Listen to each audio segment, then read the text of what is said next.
you having problems with your workers at your farm? Or do you even know the kind of workers you need to manage your farm successfully? If you don't, then this video is for you, because today I want to share with you some of our experience here at Semenhyia Farms and what we've gone through to get to where we are and what we have settled on as farmers and what is working for us. Because if you're living in this part of the continent, then you know very well that your problem is not going to be just land or the animals or your infrastructures, but workers.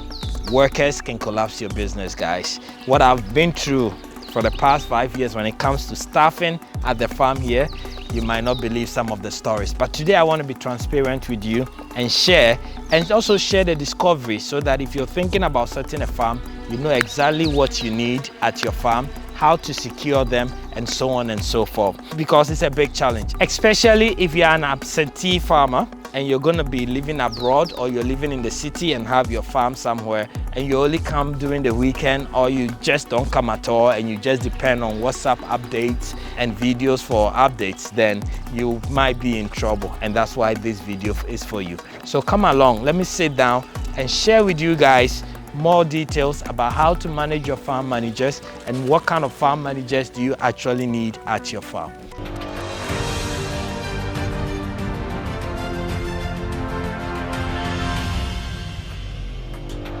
Thank you so much, guys, for sticking around so that we can all learn together. It's been 5 years of being in the agriculture industry and in livestock industry, and I will be a lie if I tell you that I have figured out everything you need to know about hiring workers, and therefore I'm going to share with you and you're never going to have problems with staff. No, I might be lying to you if I say that. But what I can promise you is that I have had a good experience with staff. Being able to build this big livestock farm here means that, guys, you know, I've gone through a lot and that knowledge sits in my head. And therefore, for you to also succeed and not repeat the same mistake or not go through the same issues, I believe I have a lot to share with you so that you can learn from me. And if you also have any experience, please put it in the comment section. It's all about sharing and educating each other so that we can all grow and learn together. So today I'm going to share some of that experience with you.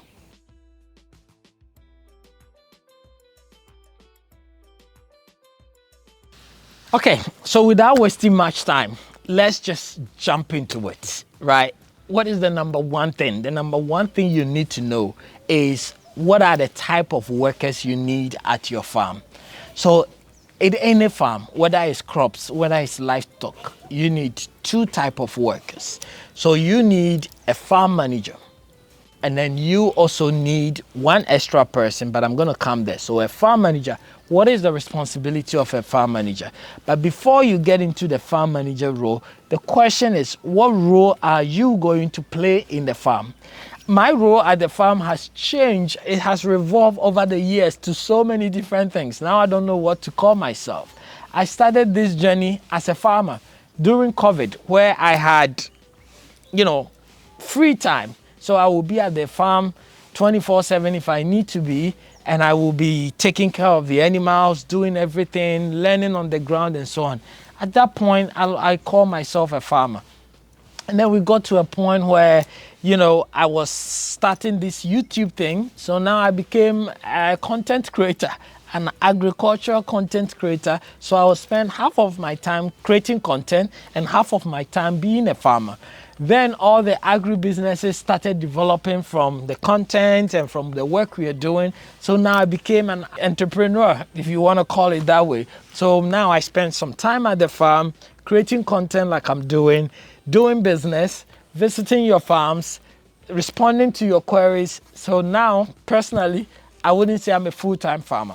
So you need to ask the same question about yourself, because the role you intend to play in the farm will depend on the structure you put in place for the success of the farm. I hope you heard that right.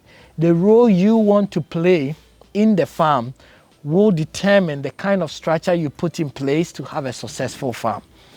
So if you are thinking about being at the farm 24/7, then that we can build a separate structure for you. But if you are in the city, if you're living abroad and you're not going to be at the farm 24/7, then this structure is for you. And that is what fits majority of us, because sometimes when we want to start, we don't have enough capital to start it big, and our farm is not strong enough for us to depend on it. So we tend to do some side hustle or the main job and keep this running for some time before we go back into it.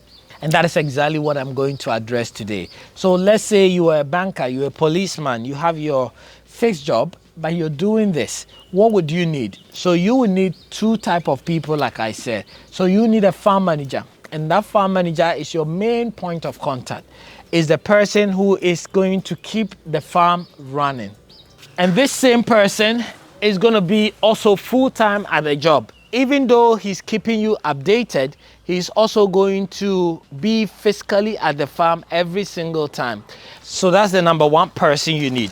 Number two person you need is a farm hands, what we normally call laborers. But here we don't call them laborers. If you call them laborers, they won't enjoy their job. They can post on TikTok that they are farm laborer. So guys, let's refrain from calling people laborers. They are farm hands. What they do is their hands get dirty. They are the ones at the farm that is making sure that the farm is clean, the animals are caught when they need, so they are there to support the farm manager, right? So these are the two main people that you need at your farm. So depending on the size of the farm, now you can talk about how many farm managers do I need and how many farm hands do I need, right? So I will use, for example, our farm as an example. So we are dealing with livestock, and when it comes into livestock, you know that one of the most important things you need to look at is nutrition. The second most important thing you need to look at is animal health. Then the third most important thing we look at is management, right?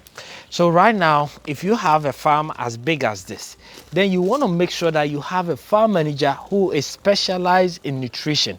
Nutrition in the sense that making sure that your animals are fed with a proper balanced diet. So here, you guys know we feed our animals 3 times. We give them the palletized feed. That palletized feed comes with a mixture of different composition of nutrients. So your farm manager who is in charge of nutrition will make sure that the composition of mixing that is in the right proportion, because every stage of the animal's life, they need a different composition for their growth. If they are kids, we need to combine different things. If they are pregnant, we need to combine different things. If they are giving birth and giving breast milk, we need to combine different things. So this is very important, and that is why your farm manager, your nutritionist farm manager comes in. So he's in charge of feeding. For me, I saw Farming in Africa on Facebook, and I have been their #1 subscriber. I follow them on all the other handles. So please, everybody should follow them on YouTube, Facebook, all the other handles, and I'm sure they will enjoy. The second food we give to them is hay. So if you're going to give hay, that farm manager needs to understand what kind of hay is good for these animals. How is he preparing the hay before giving to them? So there should be somebody focused on food. Then we come to the next farm manager at the farm, which is health. It's basically what we call your veterinary officer.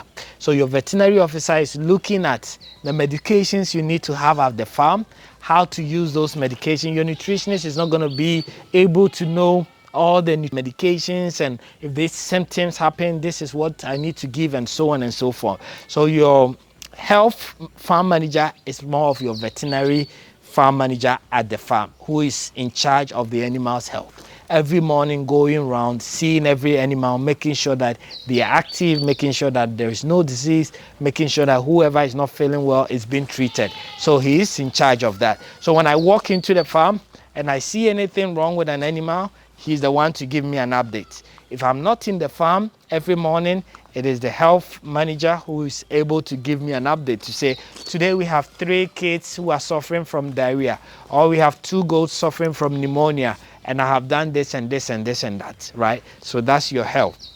Then the third manager we have here is for management. So he makes sure that everything is working. So if a pen is broken, if a place needs to be cleared, if the place is not clean, and all of those things. So he's in charge of all of that and making sure that the farm is running. If we need to build something at the farm, the management manager is the one in charge of that, right? And mostly he will be managing most of the farm hands, because the morning activity like cleaning, like serving them with water, activities on the farm and so on, he will be in charge of that. So these are the three managers a commercial farm needs to have.